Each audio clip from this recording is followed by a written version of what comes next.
Questions for Coach? Phil over here. What do you say about these guys, the way they were able to come back after last week's disappointment?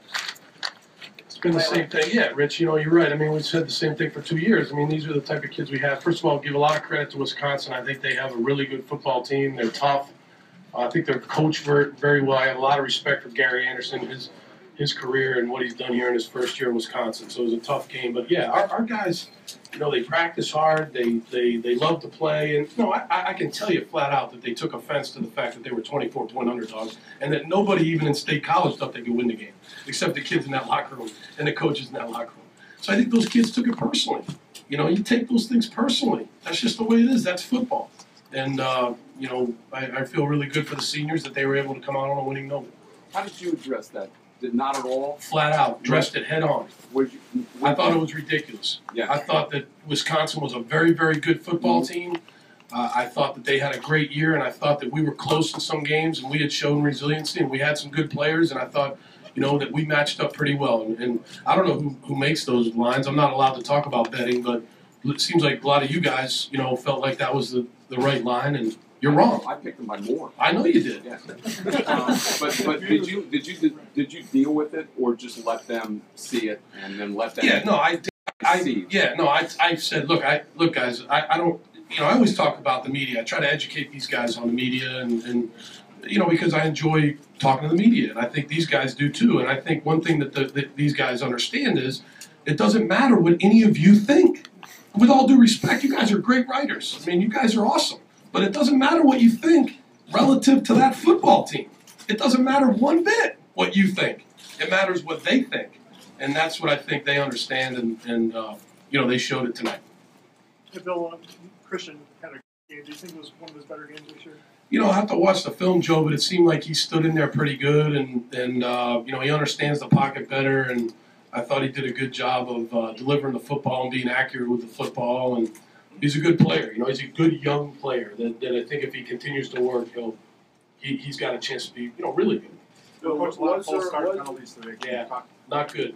Can you talk about the false start? Yeah, I don't know. I mean, it was it's not good, and we hadn't done that all year, and you know, obviously I take responsibility for that. I coach the quarterback, the cadence, the whole thing. I run the offense, so it wasn't good. We got to make some changes and make sure that we get that coached up better. That was bad football. Talk about the play of Allen Robinson. He looked pretty good out there. Yeah, he made a lot of plays again tonight. You know, I think even the plays that he didn't make, it helped. You know, because there was the threat of him making a play, and I think that always helps in the running game, which was very hard to run the football tonight. But you can't say enough about Allen Robinson. He's you know, an excellent football player and great guy to coach, great guy to be around. Hey, at the beginning of the fourth quarter, you guys all started dancing to the jump around. Whose idea was that, or did it just kind of happen? Yeah, I don't know. You'd have to ask the players. I don't even know what that song. What is that? It's the House of Penn. House of Pain? Boston. Is it Boston? They're from Boston. House of Penn. Yeah. Wow, I didn't have any 90s idea about time, that. Sorry, my wife's laughing at me right now, probably. So what's our formula, because you guys hadn't played that well on the road, or really that well at all on the road? Is there something that you changed, or wanted a better start, or what can you talk about? Yeah, I think you know, again, Neil, I think it has to do with how you define playing well on the road. We've lost, so clearly if you define it strictly by that, we haven't played well on the road. But we've been in close games on the road. We've been down on the 2-yard line, fumbled the snap. We've had 2-minute drives and didn't come up with. We missed field goals. We had bad field goal snaps, and that's not playing well, and that's not good on the road to do that. But I think we were close. You know, I think we were close to playing well on the road if we could eliminate those mistakes. We didn't eliminate all those mistakes tonight, but we eliminated enough, and our defense hung in there and played a whale of a game, and our offensive guys made enough plays to win the game. The last 3 games for you got a lot more snaps really had breaks or region. How much progress have you seen him make even since that Purdue game? It's starting for you and getting their plays. He's made a ton of progress. He's a fun guy to coach. He works extremely hard. He, you know, again, he's become a better route runner. He can become an even better route runner. He's a good deep ball runner. He's a good post runner, good go runner. And he's worked on his running style, if that makes sense. He's become more of a receiver. You know, he was a quarterback in high school. So it was difficult to make that transition. That's not an easy transition. And I think he's done a nice job and had a good game for us tonight. Bill, how important is it, Bill, to finish on a high note like this, knowing you don't have a bowl, going into the offseason, you hope to get something? Right, Mark, that's your bowl. That's your bowl right there. I mean, that's what it is. And, we came out on top against a very good team, a team that was ranked 15th in the country and deservedly so. And when we watched them on film, we knew they were good, but we knew that we were close to being pretty good. And so our kids were resolute in the fact that they would come in there and play well, and they did. And so it means a lot going into the offseason for the guys coming back, and it certainly means a lot for our senior class. Bill, 30-10 on the Zwinnach run late in the game, 30-10, you guys are backed up on your own end. I'm not even sure if it was 30-10, but it was 30. Yeah, it was close. Yeah. What was your reaction when kind of the hole just opened up and no one touched it? Yeah, well, it's just, you try to, again, you're trying to stay one step ahead. You're thinking, what are they thinking? Maybe they're thinking, we're going to throw it down the field, so they're going to play too deep, and, maybe you can stick a draw in there, and that's what we did. And we hit the draw, and it was good, and I was happy. But, you're thinking about the next play, and, so I didn't pull out my pom-poms and start cheering. Bill Amos left the game pretty early, and Malcolm didn't play the second half, but you know what was wrong with Malcolm? I think we went with those guys at safety that, that made some plays, and that's what we did. I think Mal got a little banged up, and that was basically what it is. I'll find out more about that, Joe, but we won't have any more press conferences, so I don't know when I'll be able to relay what exactly happened there. Joe, Be before spring practice. How about the Christmas card you sent? Yeah. Bill, someone to you. Bill, how does this win, or does this win change your perception of this season?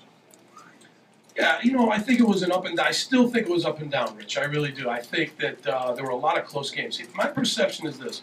I think that in this program, this year, we had a small margin of error. And, more times than not, we beat that margin of error. We played less, made less errors. We won 7 games and lost 5. But when we made too many mistakes, we lost a lot of close games, got blown out once.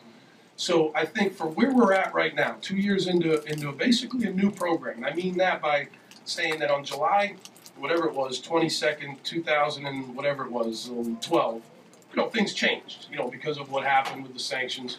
And I think to be where we are right now, could we be better? Certainly, we could be better. We could have coached better. We could have played better. But I think the program's in pretty good shape right now. Did you ever read these guys were going to play this well? Did you ever have a read on an accurate read? Yeah, to be honest with you, Dave, I talk to John Butler about this all the time. We feel like we practice pretty well. We practice against each other a lot, ones against ones, and so we always feel like we're going to play pretty well. That's the way we feel. Your travel roster, I think, was 62 guys today. What was your margin of error with that? And is that something that does it surprise you that you could beat the margin of error? Yeah, no, it's a good question, Mark. I felt like I wanted to bring the guys on this particular trip that were essential to the game. These guys were essential to the game. I wasn't gonna dress somebody, and it was no disrespect to any player that was left home. It was these guys getting on the plane are essential to us winning the game, and that's what we did. And so really, it's really no different than any other game as far as that goes. But I think we made a lot of mistakes tonight, but they made a little bit more than us, and we were able to come out on top. When your seniors out with the wins, you talked about if you want to do that, what does that mean? Yeah, it means a lot. I mean, these kids have been through a lot. That locker room right there was great. Just a great scene right there. I'm sure you guys could hear it. I mean, these kids, they're just fantastic kids. You can't say enough about them. I mean, they're good students. They're good guys. They represent the university well. You've got great students. You've got decent students. You've got some great football players, some really good role players. You got a good group of guys in there, and we elected 5 permanent captains the other night, and those 5 were Ty Howell, John Urschel, Glenn Carson, DeQuan Jones, and Pat Zerby. And I thought that those guys were a great representation of our football team and of that senior class. But we saw a lot of younger guys, especially on the defensive end, whether it was Golden, Williams, Brandon Bell. How encouraging was that to see them kind of gel together well with the team moving forward? I think anytime you come into an environment like this and young guys on the road can play and play pretty well, that's pretty good. Trevor Williams played a lot tonight. So I think that that bodes well for the future. Those guys have to keep working and keep trying to improve, but certainly it's good to come in here. Those guys play a lot and we win. That leaves everybody with a pretty good feeling. You got a wide open receiver. Anderson was trying to call timeout. What did you see from perspective on the other sidelines? I thought Christian made a great play on that. We called a play there, and I think they were having trouble substituting there and matching our personnel. And we played pretty fast when we're down there in the red area, and they left the guy uncovered. Christian got everybody set and threw it out there. That was all Hackenberg. Bill Zettel had 2 sacks in a key drive in the second half. Yeah. How have you seen him progress just in the second portion of this season? Yeah, he plays extremely hard. He's a good pass rusher. He makes a lot of plays. Sometimes he's out of position because of how hard he plays, but he gives up contain every now and then and things like that. But he's gotten better at that, and I really enjoy being around that kid because he loves football and he plays. He's into it on the sidelines when he's not out there, and he certainly plays hard when he's out there.